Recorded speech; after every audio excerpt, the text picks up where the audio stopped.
Assalamualaikum warahmatullahi wabarakatuh. Perkenalkan, nama saya Fadilatul Yuniar dengan NIM 210611100016. Saya dari program studi pendidikan guru sekolah dasar kelas 1A. Untuk memenuhi tugas ujian tengah semester mata kuliah ilmu pendidikan yang diampu oleh Bapak Ahmad Sudi Pratikno, saya akan membahas tentang materi, hakikat, dan ruang lingkup ilmu pendidikan. Mari kita simak video berikut. Hakikat ilmu pendidikan. Pada hakikatnya, pendidikan adalah usaha sadar dan terencana untuk mewujudkan suasana belajar dan proses pembelajaran agar peserta didik secara aktif mengembangkan potensi dirinya untuk memiliki potensi spiritual keagamaan, pengendalian diri, kepribadian, kecerdasan, akhlak mulia, serta keterampilan yang diperlukan dirinya, masyarakat, bangsa, dan negara. Di Indonesia dikenal istilah pendidikan nasional. Adapun yang dimaksud dengan pendidikan nasional adalah pendidikan yang berdasarkan Pancasila dan Undang-Undang Dasar Negara Republik Indonesia tahun 1945 yang berakar pada nilai-nilai agama, kebudayaan nasional Indonesia, dan tanggap terhadap tuntutan perubahan zaman.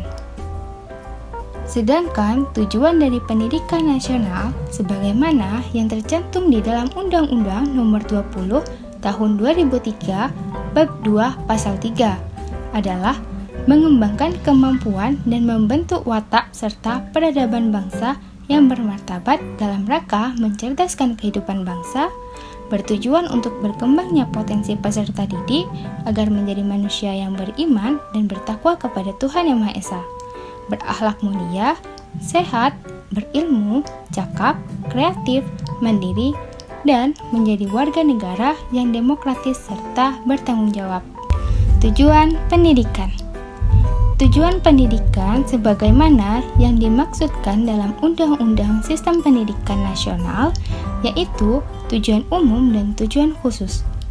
Tujuan pendidikan nasional di Indonesia. Yang pertama ada tujuan nasional, yang kedua tujuan institusional, yang ketiga tujuan kurikuler, dan yang keempat, tujuan instruksional. Pendidik. Pendidik adalah komponen yang sangat penting dalam pendidikan, karena ia akan menghantarkan anak didik kepada tujuan yang telah ditentukan. Secara garis besar, pendidik dapat dikelompokkan menjadi 3, yaitu orang tua, guru, dan peserta didik. Agar setiap peserta didik tumbuh dan berkembang dengan baik, maka mereka harus memiliki kebutuhan-kebutuhan yang dapat menunjang perkembangan mereka, seperti kebutuhan afeksi, kebutuhan diterima oleh orang tua, kebutuhan untuk diterima oleh kawan kelompok sebaya, kebutuhan independen, dan kebutuhan harga diri. Lingkungan pendidikan. Ki Hajar Dewantara membedakan lingkungan pendidikan menjadi 3, yaitu lingkungan keluarga. Fungsi lingkungan keluarga dalam pendidikan yaitu digunakan untuk mencapai tujuan mulia seperti membina kasih sayang, tolong-menolong, mendidik anak, berkreasi, dan berinovasi. Dengan demikian, keluarga berfungsi dalam mendukung terciptanya kehidupan yang beradab. Yang kedua, lingkungan sekolah. Lingkungan sekolah diadakan sebagai kelanjutan dari lingkungan keluarga. Sekolah berfungsi membantu keluarga dalam mendidik anak. Yang ketiga, lingkungan masyarakat. Undang-Undang Nomor 20 Tahun 2003 tentang Sistem Pendidikan Nasional Bab 4 Bagian ketiga Pasal 8 dikemukakan bahwa masyarakat berperan serta dalam perencanaan, pelaksanaan, pengawasan, dan evaluasi program pendidikan. Bentuk dan cara pendidikan sepanjang hayat. Pengertian pendidikan sepanjang hayat. Pendidikan sepanjang hayat adalah sebuah sistem pendidikan yang dilakukan manusia sejak lahir hingga meninggal dunia.